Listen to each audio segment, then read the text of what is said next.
ইমাম সাহেব যদি জুম্মার দিনে দাঁড়িয়ে দাঁড়িয়ে বলে দেয় সুদখোরের বাড়ি আমার খাবার খাওয়া যাবে না,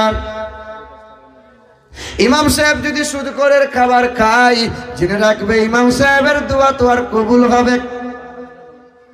ইমাম সাহেবের বাড়ি মদখোরের বাড়ি খাবার খাওয়া যায় না। ইমাম সাহেব যদি এমন কথা বলে দেয় দুই বোনকে একসাথে নিয়ে সংসার করে, আমার খাবার ওর ঘরে খাওয়া যাবে না। যে ব্যক্তি জুয়ার লটারি নিয়ে কারবার করে ওর ঘরে ইমামের খাবার খাওয়া যাবে।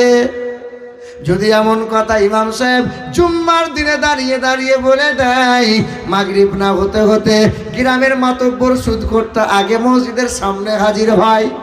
ইমাম সাহেব কেনটা কম্বল গুটিয়ে বাড়ি যান, চাকরি থাকবে? আমার তো চাকরির কোনো ভয় নাই। আচ্ছা বাবা, কথা বলেন না কেন?